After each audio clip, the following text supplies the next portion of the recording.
अखिल भारतीय धोबी महासंघ, जिसका संचालन हमारे बिहार के श्याम रजक जी, जो हमारे राष्ट्रीय अध्यक्ष है, उनके दिशा निर्देश पर यह संघ को हम लोग चलाते रहे हैं।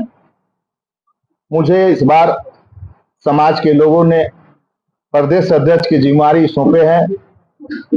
इसके लिए मैं इनके प्रति, समाज के प्रति मैं कोटि कोटि धन्यवाद देता हूं।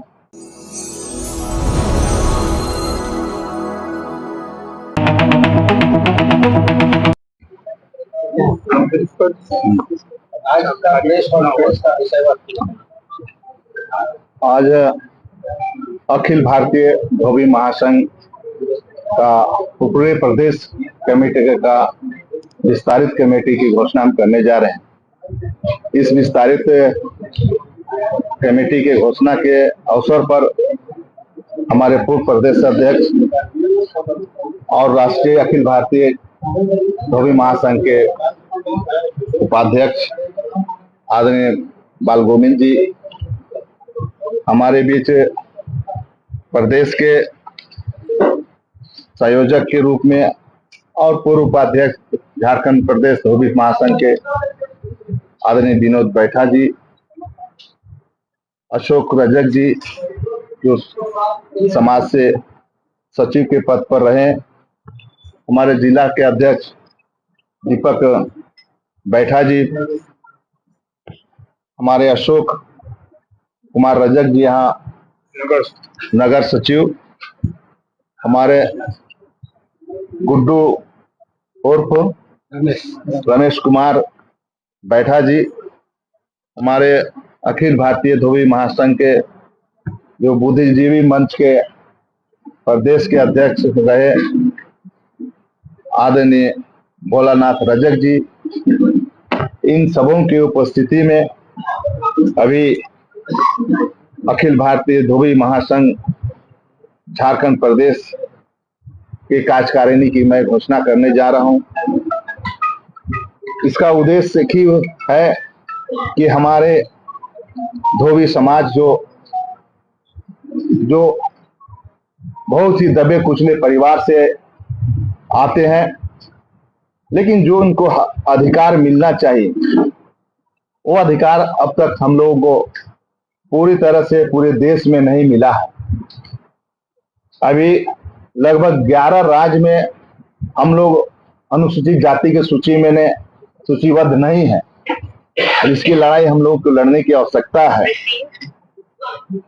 आज हम लोग पूरे अखिल भारतीय धोबी महासंघ, जिसका संचालन हमारे बिहार के पूर्व मंत्री रहे श्याम रजक जी, जो हमारे राष्ट्रीय अध्यक्ष है, उनके दिशा निर्देश पर यह संघ को हम लोग चलाते रहे हैं। मुझे इस बार समाज के लोगों ने प्रदेश अध्यक्ष की जिम्मेदारी सौंपे हैं। इसके लिए मैं इनके प्रति, समाज के प्रति मैं कोटि कोटि धन्यवाद देता हूं और इन लोगों को मैं विश्वास दिलाता हूं कि समाज को आगे बढ़ाने में और जब भी कभी भी किसी प्रकार की समस्या हो, मैं निश्चित रूप से आगे बढ़कर समाज की सेवा में आगे आएंगे। इसके साथ ही साथ अपनी समाज की तो मैं काम करूंगा ही, लेकिन आप देखे होंगे पूरे झारखंड में दलितों की क्या स्थिति है। पूरे झारखंड में लगभग हम लोगों की आबादी 17% तक अभी चली गई है। 2011 सेंसस के आधार पर 12% का हमें आरक्षण का लाभ मिलना चाहिए था, लेकिन अभी सिर्फ मुझे 10% का आरक्षण का लाभ मिलता है। इसके लिए भी हमें लड़ाई लड़ने की जरूरत है। पूरे अनुसूचित जाति समाज को, जो 22 उपजातियों में हम लोग फैले हुए हैं, उन 22 उपजातियों को एक साथ एक मंच में लाने का मैं प्रयास करूंगा। इसके लिए हमारे झारखंड के प्रभारी आदरणीय श्री के राजू जी ने भी इस जिम्मेदारी को उन्होंने बखूबी मुझे दिया है। उन्होंने कहा कि आप अपने समाज के साथ साथ अनुसूचित जाति जो हमारे 22 वर्गों में बटे हुए उन लोगों को भी एक मंच में लाकर उनके हक और हकों की लड़ाई लड़ने के लिए मुझे आदेश दिया गया है। इसी सिलसिले में हमने कल पलामू का दौरा किया था और वहां के अनुसूचित जाति के लोगों के साथ मिला और उन्होंने अपनी वेदनाएं बताया। उन्होंने ये कहा कि आज भी पलामू हम लोग छुआछूत से हम लोग ग्रसित है, आज भी हम लोगों को नीचा दिखाने का काम वहां के लोग करते हैं। तो मैंने कहा कि आप डरिए मत, और राहुल गांधी ने कहा डरो मत।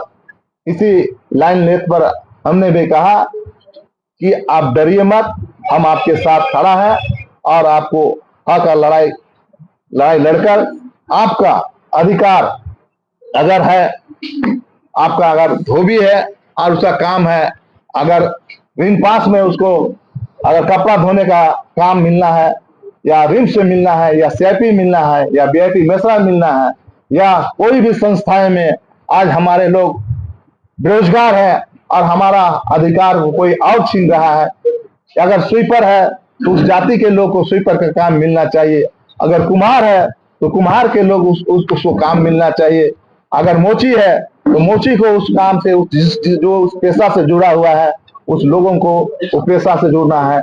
अगर वो नाइक परिवार से है और मछुआ है और तालाब को कोई दूसरे लोग, कोई बड़े बड़े लोग तालाब को ठेका ले रहे हैं, कोऑपरेटिव उसका बन रहा है और नाम किसी और का, इसलिए तालाब में अगर मछुआ का हक मिलना है तो वो दिलाने का काम हम करेंगे, उसकी आवाज बनेंगे। हमारा साफ कहना है कि जिस जाति से लोग आते हैं अगर उसका पेशा उस जाति का है उसको पेशा को उसको रोजगार से जोड़ने का काम हम करेंगे।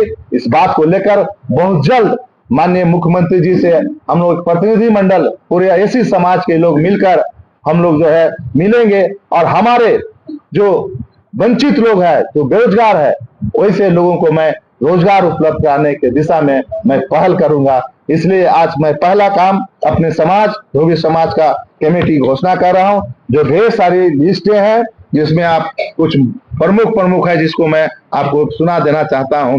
जैसे कि है पूर्व अध्यक्ष रहे श्री ब्रज मोहन राम, पूर्व सांसद सर राष्ट्रीय संरक्षक के रूप में उसको बनाए गए हैं।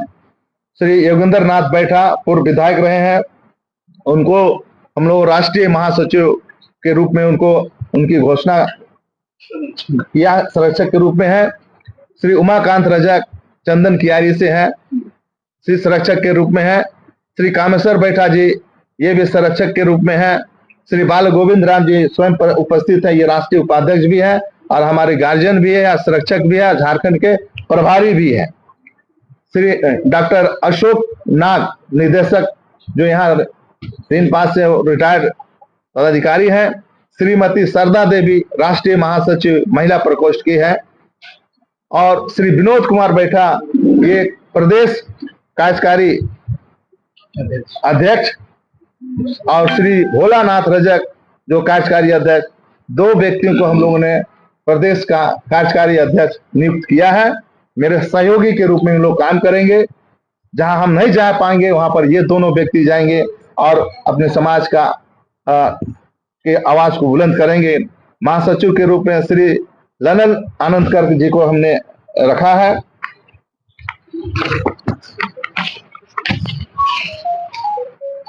श्री अशोक कुमार रजक जी ये हमारे बैठे हुए हैं जो कोषाध्यक्ष के रूप में है। अशोक कुमार रजक जमशेदपुर के हैं। रमेश कुमार राम आए जो यहाँ बैठे हुए हैं। श्री दीपक कुमार बैठा जी यहाँ पर बैठे हुए हैं, ये प्रमंडल दक्षिणी के छोटा नागपुर के प्रभारी के रूप में काम करेंगे। उपेंद्र कुमार रजक प्रभार उत्तरी छोटा नागपुर का। श्री कामदेव रजक प्रभार प्रमंडल संथाल का। श्री लोचन बैठा प्रमंडल पलामू का। अनूप करण कोल्हान प्रमंडल का प्रभारी रहेंगे। उसी तरह कई लोग हैं जिसमें हमारे अशोक कुमार रजक दक्षिणी छोटा नागपुर के ये प्रमंडलीय जो है प्रभारी बनाए संगठक प्रदेश संगठक सचिव के पद पर इनको रखा है, जो ये पूरे छोटा नागपुर को देखेंगे। इस तरह कई नाम है, लंबी लिस्ट है।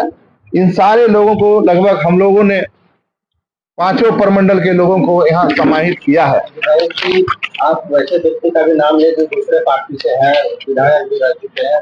सबसे बड़ी समस्या है कि अभी जो एससी वर्ग आयोग का जो गठन की बात अपने तो क्या विधानसभा आप जाएंगे इस मामले को लेकर? निश्चित रूप से मेरा एजेंडा में है, और पिछले दिनों भी मैं राहुल जी के साथ जब बैठक हुई थी 16 विधायकों के साथ, तो उस दिन भी हमने इस बात को बखूबी उठाए थे। उन्होंने कहा और कौन बोलेंगे, तो सबसे पहले हमने हाथ उठाया और बोलने का अवसर मिला। उसमें माननीय राहुल जी भी थे, मल्लिकार्जुन खड़गे जी जो राष्ट्रीय अध्यक्ष हैं, केसी वेणुगोपाल जी भी थे वहाँ जो संगठन प्रभारी है, हमारे प्रभारी श्री के राजू जी थे, और हमारे सह प्रभारी श्री बेला भी थे, प्रदेश के पीसीसी थे और सीएलपी लीडर भी, सारे लोग की उपस्थिति में हमने सबसे पहले कहा कि अनुसूचित जाति आयोग गठन तो 2010 में हुआ, लेकिन अब तक जो है शिथिल में पड़ा हुआ है, जिसको हमें सक्रिय करने की जरूरत है, और वहाँ जो है अनुसूचित जाति आयोग बनाने की आवश्यकता है। साथ ही साथ हमने ये भी कहा कि अनुसूचित जाति परामर्शदात्री समिति बना है बजटीय प्रावधान में, लेकिन अभी तक उसको लागू नहीं किया गया है, इम्प्लीमेंट नहीं किया गया है। इस बात को भी हमने उठाया। साथ ही साथ अनुसूचित जाति वित्त निगम, जिससे कि कोऑपरेटिव के माध्यम से अन्य राज्यों में जिस तरह अनुसूचित जाति के लोगों को रोजगार से जोड़ने का काम करते हैं, उसी के तर्ज पर हमारे झारखंड में भी अनुसूचित जाति वित्त आयोग अगर गठन हो जाएगा तो निश्चित रूप से हमारे लोगों को, जो हमारे वंचित लोग हैं, जो हमारे दलित भाई लोग हैं, उसको वहां से रोजगार उपलब्ध होगा। इन बातों को हमने रखा।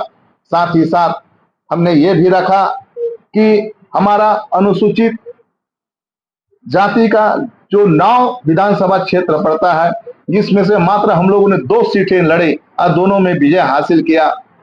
हमने कहा राहुल जी से कि हम 9 में से 4 क्यों नहीं लड़ते, 5 क्यों नहीं लड़ते, इसकी भी तैयारी करनी चाहिए।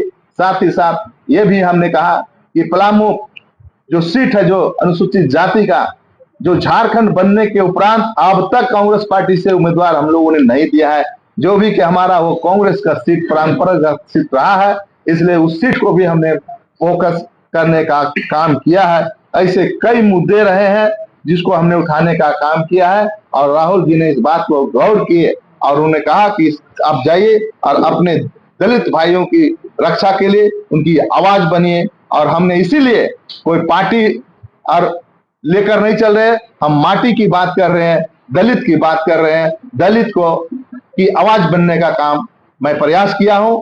आने वाला समय सारे दलित समाज के लोगों को मैं एक मंच पर लाकर हम लोग ने गुलगुलान छेड़ने का काम करेंगे, और दलितों को कैसे उसका हक और अधिकार मिलेगा, इसकी हम लोग लड़ाई लड़ेंगे।